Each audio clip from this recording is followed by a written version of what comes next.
Hey girls, welcome to another episode of High Energy Girl. And today we have the privilege to speak to Dr. Edith Chan, who is a holistic Chinese medicine doctor in San Francisco, an author, a speaker, and a coach who has devoted her life to unlocking the secrets of our human potential. She recently published the amazing book, SuperWellness, which is a practical and powerful distillation of her entire life's work. I am super excited for you to hear our awesome conversation. She gives you actionable tips that you can literally apply to your day right now. So let's go say hi to Dr. Edith. Welcome to High Energy Girl, a podcast helping women to age stronger, because it is never too late to get fit, be strong, and feel sexy.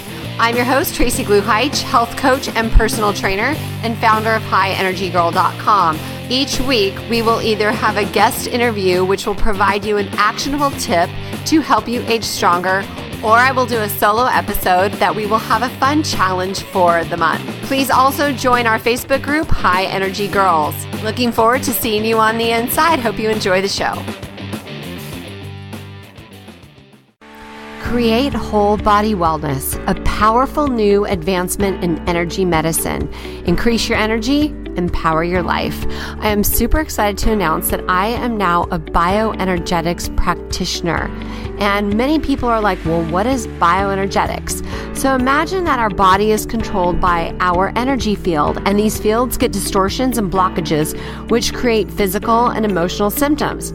So how do we get energy blockages? From stress, toxins, EMFs, emotional traumas, physical scars, and physical traumas. All you need to do is decode the human body field to get to the root cause and restore your energy for life. For more information, head on over to the blog at highenergygirl.com/bioenergetics with an X. That's BIOENERGETIX, and heal your energy for life.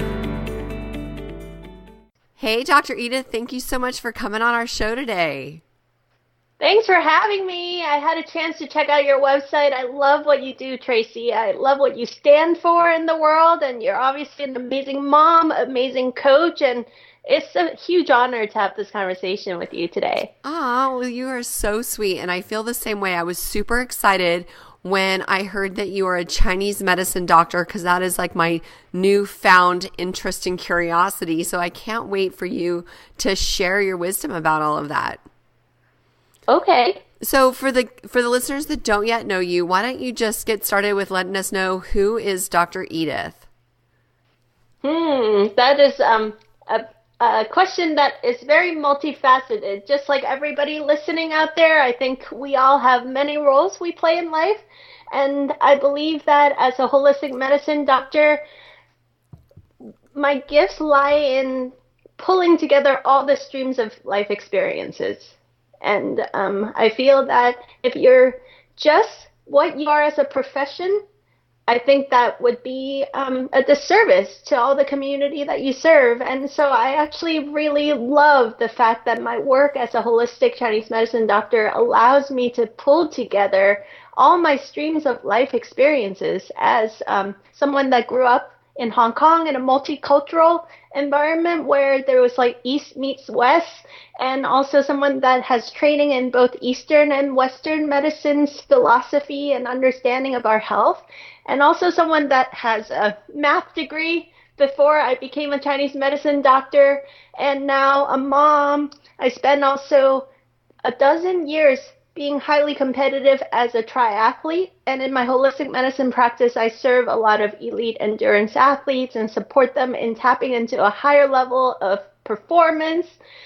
Besides my Chinese medicine credentials, I also am a certified high performance coach, and I wrote this awesome book that I hope you guys will love. It's called SuperWellness, which is the distillation of my last 16 years of professional clinical experience working with thousands of patients, whether it be those elite endurance athletes seeking their highest level of performance, or the patients that are really struggling with chronic, complex, mysterious health conditions. They've gone from doctor to doctor to doctor, and they couldn't find any answers. I've really distilled down the best bang for the buck self-care, health, and wellness tools that I found really works for the vast majority of people that all too often we overlook.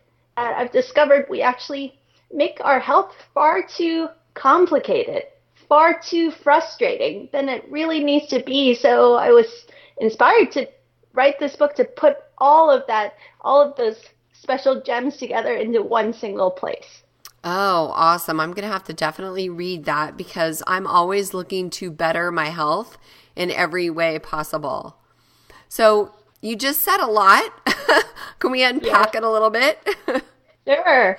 Awesome. Where would you like to go? So starting out, how old were you when you first came to the States from Hong Kong? I was 11 years old, and actually a lot of times people wonder how I jumped around so much, like how I had a math degree and then became a Chinese medicine healer. How did that jump happen? So I can share a little bit about that if it's interesting. I was going to get there because that is so funny that you would think, I don't know, to me math majors is very, very left-brained, and Chinese medicine to me is kind of a little bit of both. So yeah, let's talk about that. Okay, the story begins back in 1980. I was 4 years old, and this totally gives away my age, which is absolutely fine because I think that we should have more examples of people that are aging gracefully and youthing as the years go along, because I think if we really take beautiful care of our lifestyle, every year gets better than the last. And so I'm flattered that often people look at me. We're on audio only. You can't see that I look like a goofy teenager, but I'm actually in my 40s, Anyway, I love for the world to have more examples like you, Tracy, and like others of us women that are out there showing the world a different way of aging gracefully, looking better and fitter and stronger as the years go along. I think we could really use more examples like that.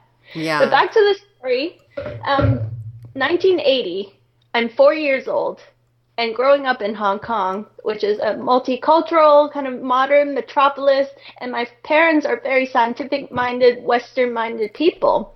And my dad had this horrible, debilitating back pain.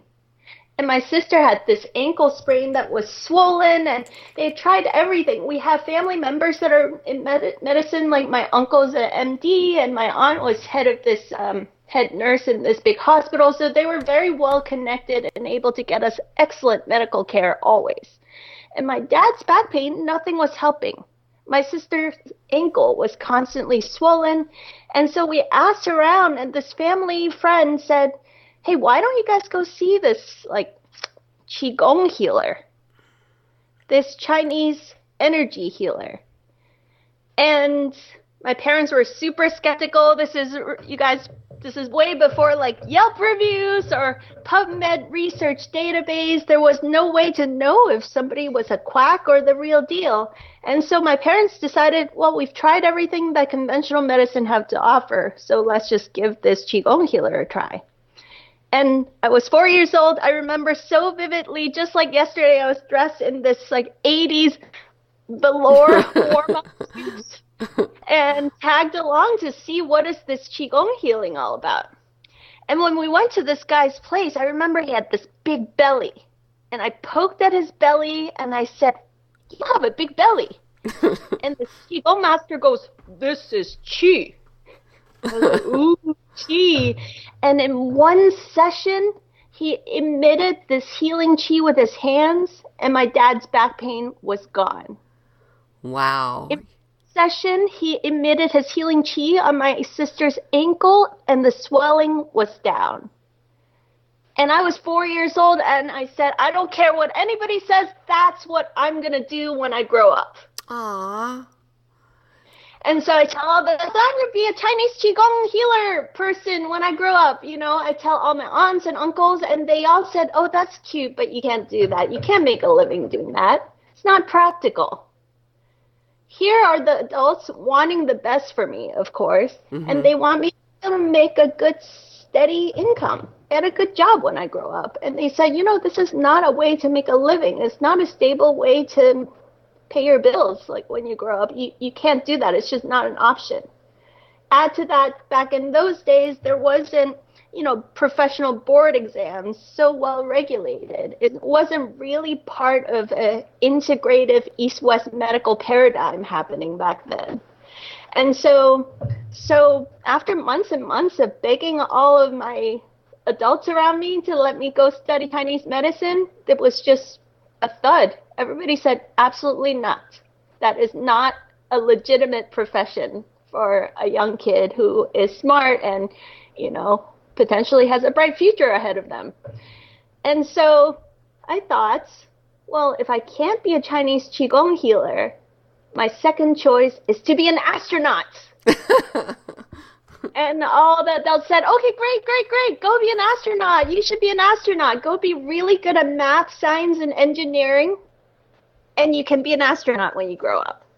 So this is 4-year-old little me thinking, okay, my first choice is not possible, so I'll do my second choice. I'll grow up to be an astronaut. So I did end up getting really great at math and science growing up. I skipped some grades. I ended up going to Harvard and getting a math degree. And fast forward to when I graduated from university, finishing the math degree is the beginning of the dot-com boom.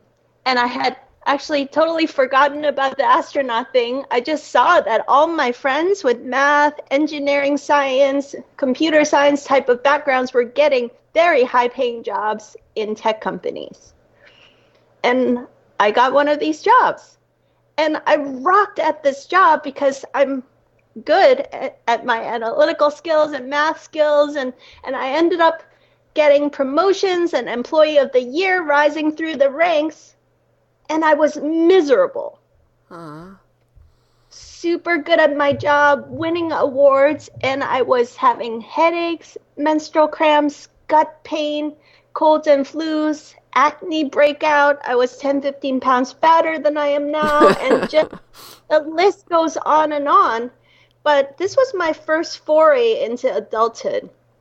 And everybody I ask about my hitches and glitches and ailments, everybody says, well, that's just life. It's probably just stress. Stress is part of life. And I thought, well, maybe they're right. Maybe stress is just part of life. Maybe this is what being an adult has to be now. Now in hindsight, I realize that that's no joke. When you are living a life that is out of alignment with what your soul really wants, it can make you sick on a physical level. Oh my gosh, you're going to make me cry right now. That, what you just said, is what I truly believe in and experiencing myself right now. I can't believe you just said that. Anyway, sorry to interrupt you. Keep going. There are no accidents, and I believe that maybe that might be why this question, Dr. Edith, how did you jump from studying applied math at Harvard to becoming a holistic alternative Chinese medicine doctor, is actually the number one most commonly asked question at my clinic. Is not, will this work? Can you help with this ailment? How many treatment sessions do I need? What diet should I eat? And so on. You'd think that people want to ask that. But I realize that when people are struggling with a health condition, it is that opening where your soul speaks through and asks those bigger questions. And many of my patients tell me that hearing this story of me struggling to transform my life and change my career was as powerful and potent of medicine as any treatment session I ever gave them. Wow. Because I think we all really yearn to feel like we're in alignment with our soul purpose, that on a day-to-day basis, we are living what we came to the planet to do. Everybody's hungry for that. And it's just that sometimes it's really scary to make that leap of faith. Yeah, it is. It's very scary.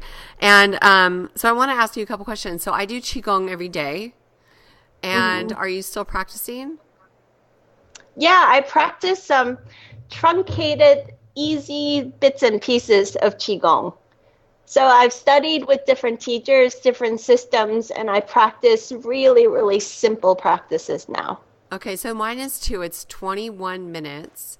And do you know who Master Wee is? He's in Napa. It's Pangu Shen Gong. I don't know him. Okay. But tell me more.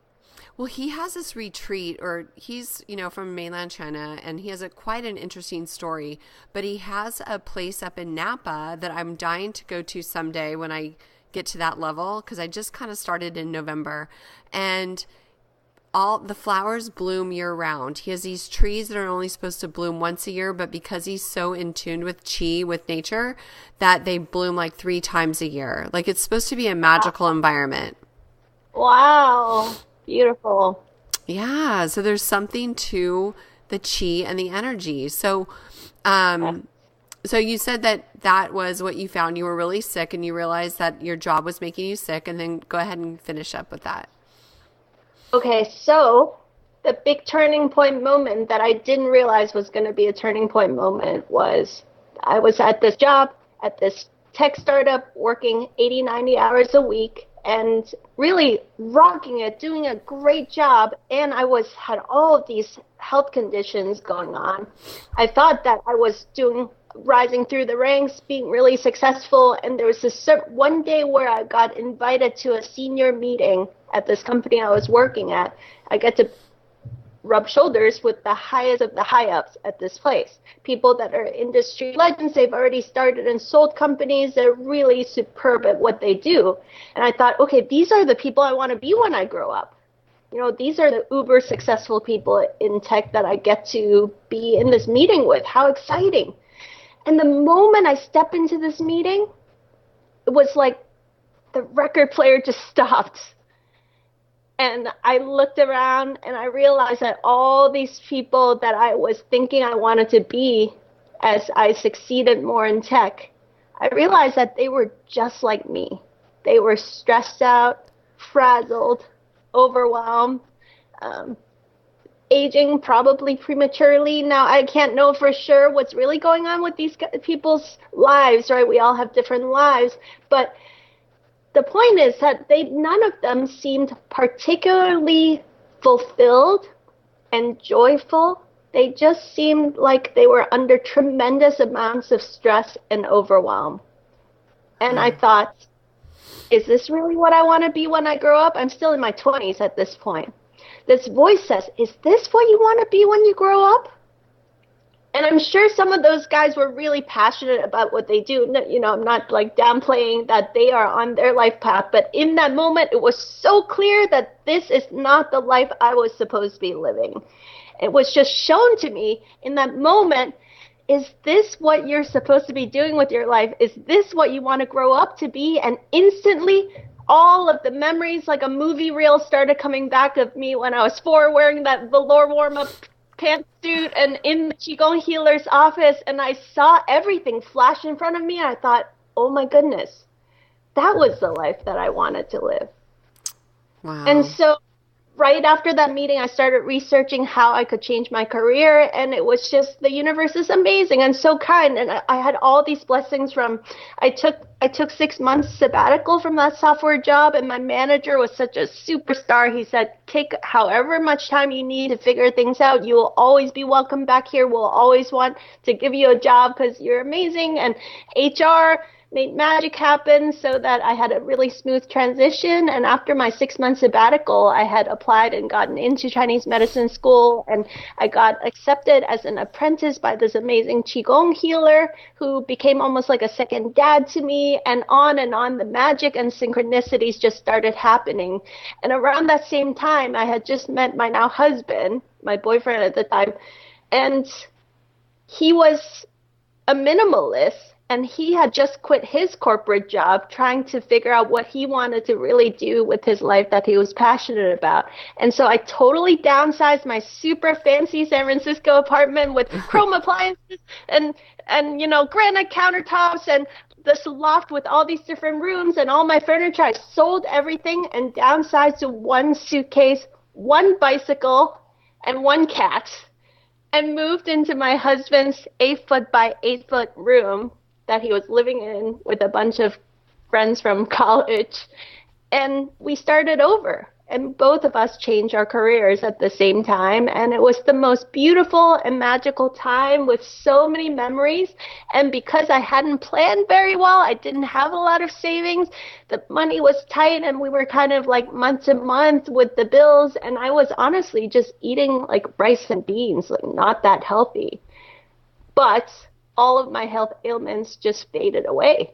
The headache, the cramp, the bloating, the acne, the inflammation, the weight loss, everything just happened naturally because I was in such a state of joy and fulfillment and going to Chinese medicine school with these uber smart people who are also hippies at heart, really loving life, really in tune with nature and loving Qigong and Tai Chi and yoga practices and studying about plant medicines and holistic healing and nutrition and acupuncture theory and holistic approaches to healing everything. You know, I was in this environment of a completely different type of people, and I finally felt like I found my people and all my health ailments just vanished. Wow, I love it. And was that was your school in the city?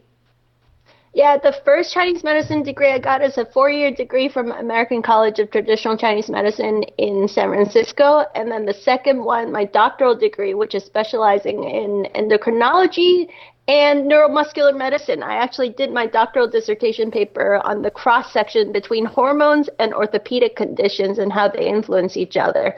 And that was at Five Branches University, which has campuses in San Jose and in Santa Cruz. But along the way, I did my apprenticeships and studied with different masters, and really those practical clinical experiences, studying with masters is where you really get the real understanding. Wow. And how long was that whole process for you, doctor? So the first degree was a 4-year graduate degree, and then the second degree took about 2.5 years. So people are often surprised because you think a Chinese medicine practitioner, oh, you know, you just study a few acupoints. Actually, it's medicine. And to be honest, after 6.5, 7 years of schooling, I felt like I was just barely starting. And so I've been in holistic medicine now this was 2001 when I quit my job. So this is 16, 17 years, something like that. And I feel like every day, every month, I'm learning leaps and bounds, and it never stops. That's cool. And then I noticed that your Skype address that we're recording over says that it's the School of Dantian Wellness. Yeah. Do you know what Dantian means? No, I don't. I hope you'll tell me. Okay. So Dantian Wellness is the name of my clinical practice in San Francisco where I see patients. And the School of Dantian Wellness is a spin-off of Dantian Wellness where I teach my classes and events and so on.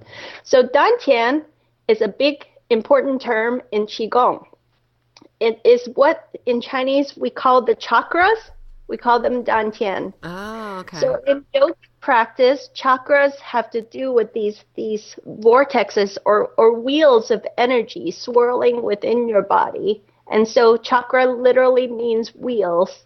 But dantian is a very special term. We call these centers your dantian, and it actually means the field of medicine or the field of elixir. Meaning if you knew how to cultivate yourself the right way, you did the right Qigong practice, the right lifestyle practice, the right state of mind, you could literally get your energy centers to manufacture the perfect medicine that you need. So dantian means field of medicine. You cultivate it the way that a gardener would cultivate a garden to allow the right flourishing of medicine to come from inside out instead of from outside in. Oh, wow. That's awesome. See, I'm learning all of this. I'm so new, but I'm so fascinated. And I think that my parents are both sick. My dad has cancer. It's like his 4th round. And my mom has Alzheimer's and Hashimoto's. So I'm determined to age in health and not sickness like my parents have. And my genes obviously are stacked pretty far against me, but I'm hoping to not express them by, having a healthy lifestyle. Yes, good for you. So tell us a little bit about your book, Doctor. I know that you have a new book that just recently came out. Yeah, it's called SuperWellness, and the subtitle is Become Your Own Best Healer, the revolutionary new formula for creating true vibrant health. Now, this is a book that is the distillation of some pretty shocking and surprising things that I found over the course of more than a decade and a half working with thousands of clients. I estimated something like more than 35,000 hours, maybe close to 40,000 hours of clinical hours I've logged to this day. And you know, as everybody out there who's listening knows, that you can go take the classes, read the books, and do the certifications. But then when you actually work one-on-one with real-life people, you realize that people aren't really like the textbooks. And so I had to throw away, honestly, a lot of the many hundreds of thousands of dollars of education that I had to come to the truth, which is, I'm so thankful my first Qigong mentor taught me something really powerful. He said, forget about all the philosophies that you're taught, all the systems, all the terminology. Look for what actually works. Don't be attached to dogma. Just look for what works. If it works, it's good medicine. If it doesn't work, I don't care what flowery philosophy you have behind it. It's a bunch of BS. It doesn't work. Look for results and let that guide you always. And that's like a mantra to me. And one of the things that I think is probably kind of jolting to most health nuts out there is chapter 1 of the book is why eat right and exercise is not the key. And what? Are you kidding me? No. I've been lied to all these years. Okay, so obviously I picked that title for chapter 1 to kind of get a rise out of people because it was like that. It was a big mind-blowing jolt to me when I had that realization, because most people that come to acupuncture, Chinese medicine, or do maybe chiropractic or alternative treatments, especially in the Bay Area, very health savvy already. They're already eating a great diet. They're already working out regularly. That's all great. But how many of us know somebody out there who is already eating a great diet, who is already working out regularly, but they still have some kind of chronic illness? And how many of us know somebody out there who maybe doesn't work out that regularly, isn't really eating the perfect diet, but they're like the most vibrant, joyful, high energy person you've ever met? Because they have some kind of like mojo, some kind of passion within them. They're living a life that is so in alignment, so joyful, so they're so enthusiastic about bouncing out of bed to live their awesome life every day that it almost doesn't matter too much what they eat. You know, they could get away with some junk food sometimes.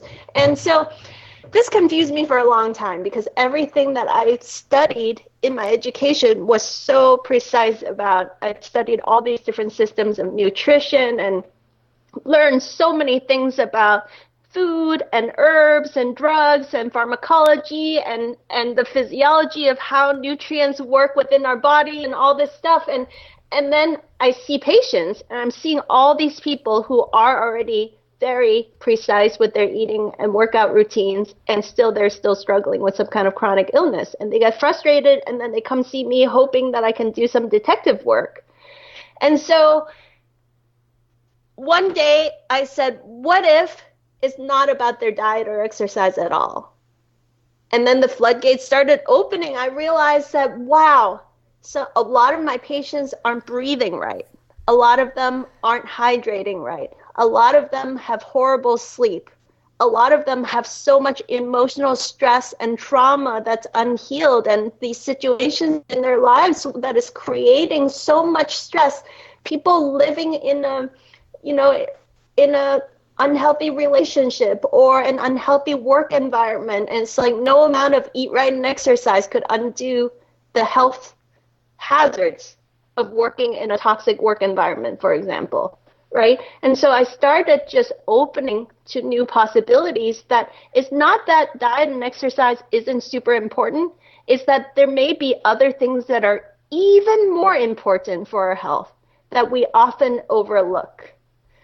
And there was a study that I quoted in chapter 1 of my book that was in 2016. They took 2 groups of women and gave them a super inflammatory diet, thinking it would increase their blood markers of inflammation, and an anti-inflammatory diet, thinking that it would drive down the inflammatory levels. Mm-hmm. And they wanted to study how that interacts with stress, which I think is so great, because so much of my book is about how our various lifestyle choices all synergize together, that we're not robots with different parts. These factors are all related together. And we need more studies out there that show us how different factors in our lifestyle influence one another. So to be more mature in understanding how our health works than just be like, you got to eat this diet, and then you got to work out like this. It's like, well, but they are all interrelated, aren't they? If I work out this way, I need to fuel myself in this other way. If I work out the other way, then I fuel myself differently, right? It's more flexible than we've been told, I think. So this studied the effects of how stress and diet influence our blood inflammatory markers. Guess what they found with the inflammatory food versus the anti-inflammatory food? Maybe that the food didn't have such an impact as their stress level did? Exactly. Really? You intuitively know this. They found that for the high stress people, the people that reported that they were going through high levels of stress in their life, it made no difference. For the people that reported low levels of stress, then it did make a significant difference. So this is just one study, but it points out something really important, which is that maybe food and nutrition is really important, but is secondary to something like stress. That first, let's take care of our stress levels, and then you'll really get the best bang for the buck with the healthy nutrition. That is not an all or nothing thing. These things synergize together to ultimately create a sense of well-being or a sense of illness within your body. Yep. You know? I totally believe that. And that leads me to another question that we spoke about a little bit earlier. So I'm 53. And so I'm like, okay, I am on the other end, I'm on the back 9 or whatever you want to call it. But so I am really focusing right now on more of a yin lifestyle, because I'm very highly driven yang personality. And yes. So yang, I guess it is. But that is what I'm trying to create more balance. And so I'm getting certified to be a yoga instructor, and I'm doing my Qigong, and I'm learning Tai Chi, and I'm trying to gather all of that, Yeah. So I totally hear what you're saying. And what do you think about, so you said eat right and exercise isn't that important, but I'm finding, because I teach fitness classes at the gym, that a lot of women especially are over exercising. What is your take about that? Yes. Thank you so much for bringing that up, because in that early part of the book, and also this book is actually based on a 6-week SuperWellness class that I've taught multiple times a year since 2012. And so in class number 1, we spend the bulk of that discussion around what is health? What is wellness? And I think your listeners for sure are super tapped in. So we all know that health isn't just the absence of illness or disease. Because I always ask people, do you know a healthy person that has never gotten sick, never gotten injured? That doesn't exist. Mm-hmm. So in Western medicine, that's where I feel like the paradigm is flawed, because if you have the definition as that health is the absence of illness, disease, or even the absence of symptoms, then when symptoms show up, you're going to shut it up with some symptom masking drugs instead of listening deeply to the root cause of what those symptoms are trying to tell you. Something important that they're trying to tell you. And an analogy a lot of people say is kind of like, okay, you're driving a car and the check engine light comes on, and instead of going to your mechanic and sorting it out and opening the hood to figure out what's going on with your car, you take a hammer and smash the dash. You don't have to see the check engine light. I mean, it's kind of a joke, right? But it's a lot of our strategy. It's like, I don't want to see it. I don't want to feel it. I don't want to know it. But your body is this amazing, sacred, trusty friend that is always there accompanying you, always speaking to you, always guiding you. We just haven't been taught how important it is to listen deeply for these signs and signals. Yep. And so with regards to the definition of health, we always have this really rich discussion in my classes about, well, if a healthy person isn't someone that never gets sick, never gets injured, then what is health? And the answers often come like, well, health, it's the ability to bounce back from stressors of life and even learn and grow and get fitter, stronger, faster, better in response to the stressors of life. Yeah. Yeah, I like that.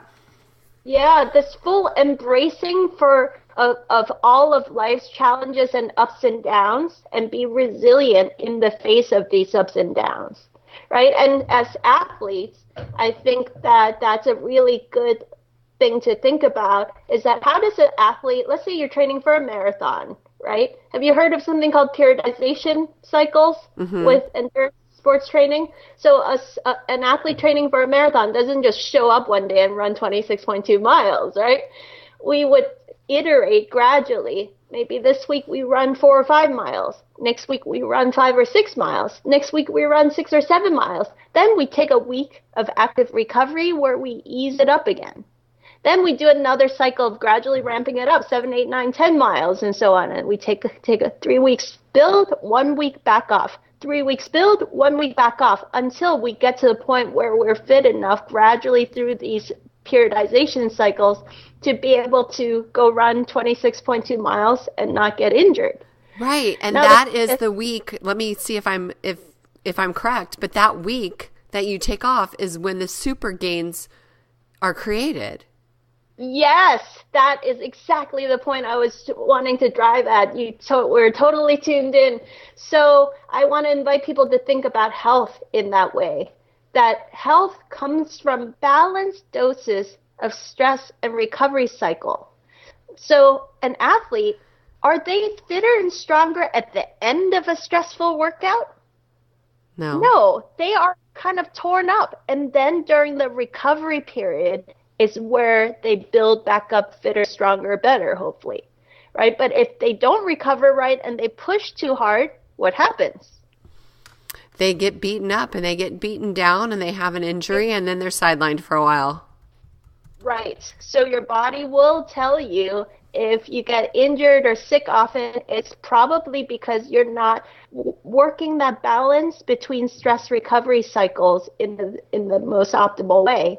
And so I always say no stress, no gains, but no recovery, also no gains, right? An athlete, to get their most fit and strong results out of their training, has to walk that fine line of stress recovery. And our health is like that. People always say, oh my God, I don't have time to get sick. I can't believe I just got the sniffles. I'm so busy right now. I don't have time for this. Well, actually, what happens if you catch a cold or flu? Your body is amazingly mounting the perfect response, the perfect amount of fever to kill the virus, but not kill your healthy cells. Your body will make snot to push out, all this mucus is actually pushing out the pathogens and protecting your healthy tissues. Your immune cells is creating this complex set of chemistry to perfectly identify and kill off the bad virus or bacteria or whatever pathogen it is and save your body. And most importantly, once you're done with this, your body gains not just temporary immunity, but lifelong immunity. And if you feel a little fatigued during that time, it's because your body is just intelligently asking you, hey, you need to chill out, take a nap, hydrate. You probably feel thirsty and parched because your body really wants that water. You probably lose your appetite because it's been found scientifically that intermittent fasting is critical and so helpful for your immune system to kill off the pathogen and the sick cells. So it can devote all those resources that normally we use for digestion towards healing from this pathogen. And so your body has all this amazing, elegant, kind of incredible steps that it's going through. And what do we say to it? We say, darn it, body, you failed me. I can't believe you're sick. I don't have time for this. I think a more intelligent response would be, wow, thank you, buddy. I'm so grateful that you're creating this miracle for me. You're helping me heal, and not just heal right now, but create lifelong immunity as a result of this little patch of fatigue, where I just take a couple of days off work and sleep in, and then I get lifelong immunity. That's amazing. Yeah. I would say we owe a huge debt of gratitude to our amazing bodies that often we just beat up and say, darn it, body, I don't have time for this. But actually, it's doing these amazing things that we don't even realize. I have never thought about it that way, about the lifetime immunity to things, because so often we think about immunity as far as like colds, flu, things like that. But it's better than that. It's greater than that, right? Like it's about disease, and immunity is just broader than I think than most people think about it. Yeah, and there's some research that shows, when back in the day we used to all get like measles and mumps, and now we're immunized against it through vaccines. But back in the day, they've actually discovered that things like measles and mumps, the real virus, when we actually get the real virus and then heal from it, it actually dramatically lowers your chance of certain cancers. So it's a kind of training of your immune system to make it immune to much bigger things down the line. And there's actually immunologists that are studying these relationships and trying to figure out if they can use certain viruses to help cancer patients battle different types of cancers now. So that's a cutting edge area of research. But we should consider this, that when you get sick with something small, you might be training your immune system to be like a superhero, to have superpowers against bigger diseases down the line, just by honoring your need to heal and rest and recover properly from this small little virus, so that you can get those big gains down the line. Wow, that I didn't know about the virus and the cancer thing. That's new to me too. So that's cool. That would be wonderful if they can do something seemingly so simple. Right. You know? And yeah, there are so many examples of that. For example, if you ever have I'm not saying anybody should go out there and fracture their bone or anything, but it's been found that whenever you have a fracture, the place that heals, that is the strongest bone ever. That once you heal from that quote unquote injury, that tissue is by far stronger than has ever been before. There's so many examples like that in our health. And that makes sense. That makes sense to me, because I would imagine that the scar tissue would probably like build it and make it, it's like probably a type of hormesis. Yeah. Mm-hmm. Yeah. So let me ask you this. There's so many things I want to ask you, but I know time's an issue. What can our listeners do besides getting your book? What can they do to apply some of your key principles to life, like starting right away? Okay. One of the first things I want to encourage people to think about is that very often people tell me, Dr. Edith, I just don't have discipline to eat healthy. And I want to encourage all the listeners to think about that eating healthy might be a side effect of something else. That it's not something that requires constant, militant, rigid discipline. So one example is early in our classes, we invite everybody to think about all the ways in which we nourish ourselves with non-food things. Like what's nourishing to your body that isn't food? And what's nourishing to your mind that isn't food? And what's nourishing to your emotions and to your soul that's not food? And people often say things like music, hugs, comedy, laughter, time in nature, snuggling with my kids or snuggling with my cats or dogs, or, spending time with good friends and family, and, watching a great movie, reading a great book. These things pop up, and sometimes people laugh and sometimes people start crying in these classes because they realize that connection, that if we don't quote unquote feed ourselves with these kinds of non-food nourishments, we have a hunger that we feel, and the easiest way to stuff that hunger is honestly a pint of ice cream or Doritos chips. And so when we nourish ourselves in those right ways, the need to decompress at the end of a stressful, crappy day with a pint of ice cream just completely vanishes. And you don't need to be militant and disciplined about that. There's no willpower involved.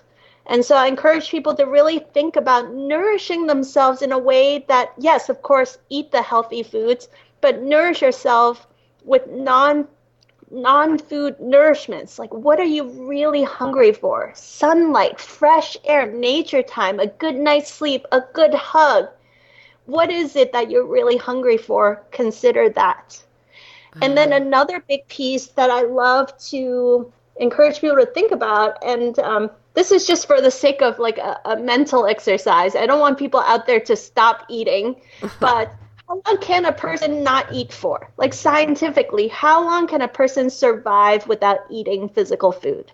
A long time. Is something like 40 days. I mean, I know that there's certain very high level yogis or Qigong masters that are so well cultivated that they can feed directly on prana and qi and go for even longer. But I don't want any listeners out there to test this out for themselves, obviously. But scientifically documented, it's been said something like 40 days. If you have water, a human being can survive for a long time. Again, don't test this out. If you ever do a prolonged water fast, that can be powerfully healing and cleansing, but please only do it under professional supervision, obviously. Yeah. So let's say a person can survive with water but no food for up to 40 days. Let's just say. How long can a person survive without drinking water? That's a good question. I want to say maybe it's 3 days. Something like that. Again, there are certain very realized yogis and Qigong masters who've been actually scientifically documented to go for longer. But for average mortals like us, probably a few days. So let's say it's 3 or 4 days. Is it possible that your hydration is 10 times as important as your nutrition from that vantage point? Oh, when you think about it in that perspective, yeah. Absolutely. And hydration is actually not just about drinking 64 ounces of water. You know, it's like, what kind of water? Do you know what's in your tap water in these city tap water systems? Do you have the right kind of water that you're drinking? And do you know how to get that water to hydrate into your cells and make that water work properly in your cells? That's a whole big chapter within our book, is like learning more about how water actually works in our physiology, because water is actually, they say whatever 70% of our body weight, but it's actually 99.9% of the molecules in your body is water molecules. Oh, interesting. It's so much to learn about just how water works, and there's all this fascinating new science about how water can maintain memory and structure. And it's not even always H2O. Sometimes it's another arrangement called H3O2 with interesting properties of charging up the battery system of your cells. That goes a little bit beyond the content of this conversation, but water is a huge aspect to study when it comes to health. Okay, so do you know Harry Macé? Yes, I do know who he is. Yeah. I just got back from bioenergetics training in Tampa. Okay. So that's what you're talking about, is the structured water, the information, how it can imprint in the water, right? Yes, and so much more. That water can be charged up like a rechargeable battery system. There's a doctor named Dr. Gerald Pollack who did tons of research on this, called the fourth phase of water, and he's actually featured in my book, and he's also on my podcast. I have a podcast called The Dr. E Show, and we had an amazing conversation about fourth phase of water. Oh my gosh, I just ordered his book. Yeah, you will love it. This is awesome, next level, mind-blowingly excellent stuff to explore. I can't wait for your listeners to start researching all this stuff. But I got to take this conversation to another level, because the storyline of, let's say hydration is 10 times as important as nutrition. Now, what about breathing? How long can a person not breathe for? Well, okay, so I've played this one a little bit before, like 3 minutes. Okay, again, listeners out there, please don't test this out, but it's something like a few minutes. Like if you do lots of breath, you'll get breathwork practice. Or Wim Hof is a good friend of mine who wrote the foreword to my book, and he teaches a kind of hyperoxygenation breathing method where after rounds and rounds and rounds of 30, 40 breaths, your body's so saturated with oxygen that you can lay there feeling totally comfortable, totally blissed out, totally at peace, and not breathe for a few minutes. Most people can get there pretty easily. But let's say it's 3 minutes. So if you can only survive without breathing for a few minutes, is it possible that air and breath is thousands of times more important than your hydration, which is 10 times as important as your nutrition? We've all had huge experiences with cleaning up our diet and getting amazing results. So now you're going to really blow your mind when you really study hydration and you really study breath work, and you will see a whole other exponential level of results from shifting your focus to these things that maybe will give you vastly faster, huger results in a short period of time. And so my book is a collection of these kinds of powerful insights of putting everything back into their proper place in our health. And also recognizing that nobody's going to really make much money off of you. Sharing with you, hey, you know, whenever you get tired or cranky, take some deep breaths first. Yeah. Right? So I have this saying, get your A's in order. Whenever you feel tired, stressed out, cranky, exhausted, whatever it is, first, number 1 is air. Get your breaths first. Number 2 is agua. Oh. Get your hydration. And then number 3, my husband came up with this, eat some food. But in that order, get your A's in order. Air first, agua second, is third. And what do you do? What are your little rituals when it comes to these 3 things? Well, I like to start my morning by going outside. I like to stack my health habits. And, you know how it is being a mom and working and everything. You need to be hyper efficient with how you spend your time. But I do notice that very often it's just simple 5 to 10 minutes of self-care. And so I like to go outside during sunrise time and gaze at a beautiful sunrise, barefoot on bare earth, so that I'm absorbing the negative ions from the earth in my backyard. And then I get my circadian rhythm synchronized to sunrise time, and I do a little Qigong joint limbering routine, whole body pat down routine that you often see in Qigong classes as a warm up or cool down.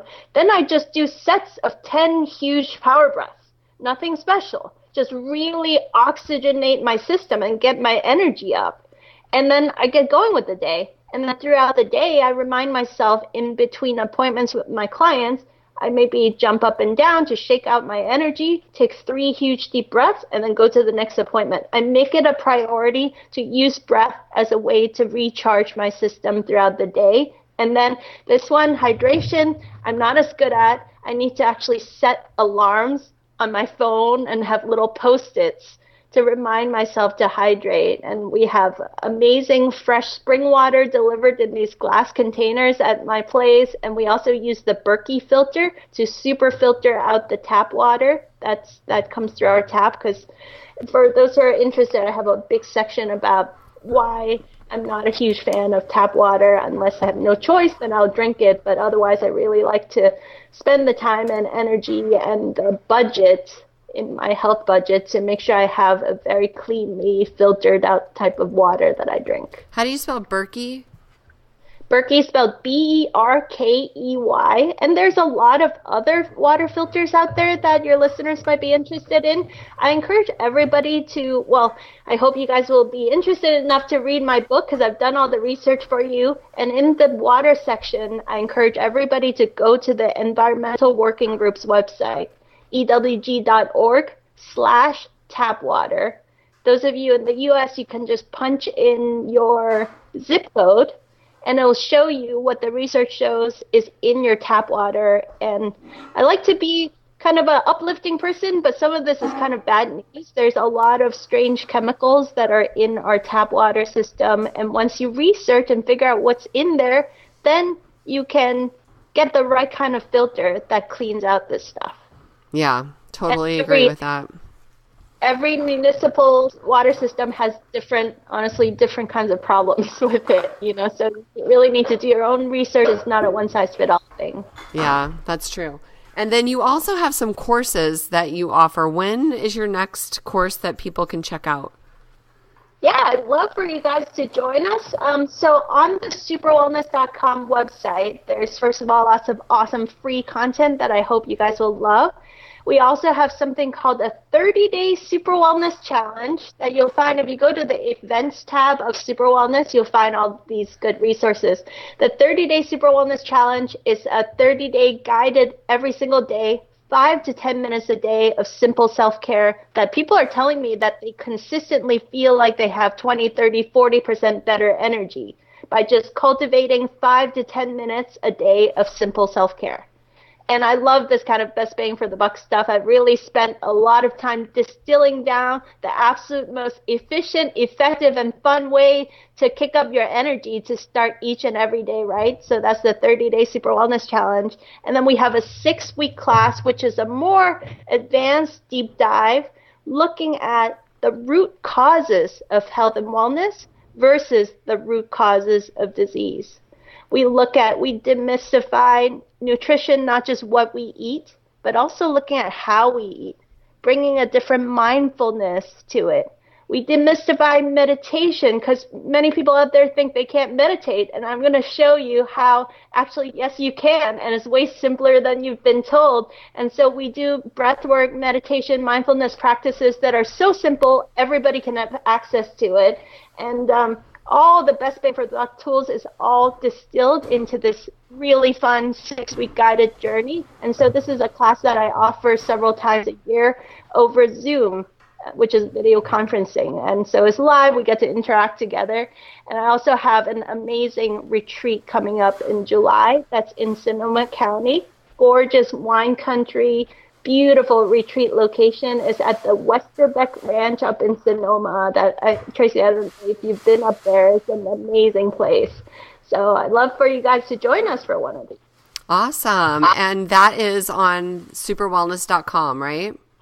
Yeah, on superwellness.com/events, you can see the listing of everything. But the website has tons of awesome resources, free videos, access to a lot of great free content that I hope you guys will love, that I really hope serves you, because it took me more than a decade and a half to distill this information so that you guys can just shortcut it and get right to the chase and get the stuff that really works. Awesome. And the book is available like on Amazon or whatever?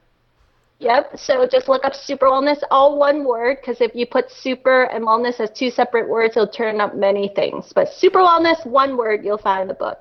Awesome. And do you have I thought I heard that you had some sort of a book bonus? Yeah, with the book comes a book bonus. So when you purchase the book, inside the book, it'll tell you exactly how to access your book bonus, because the book is not just a bunch of dry information. The book is actually written. People tell me they have lots of fun. They laugh at my bad jokes. And the book is written in a conversational tone so that you feel like it's like we're just friends having a conversation. And then I guide you into certain activities, and all those activities are part of a free book bonus video portal that you can access. So when you get the book, it'll tell you exactly how to access your free book bonuses.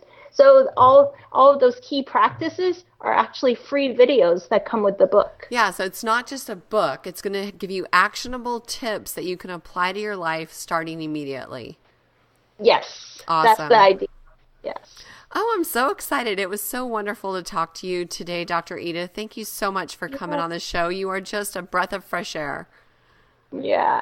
Thank you so much for having me. It's so much fun chatting with you, and I really hope we can do it again. And since we're kind of locals, I hope I get to meet you in person sometime soon. I am going to have to take a trek up to the city just for that purpose.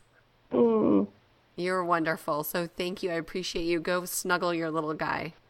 Thank you so much, Tracy. Oh my gosh, that was such a wonderful interview. I learned so much, and I certainly hope you did too.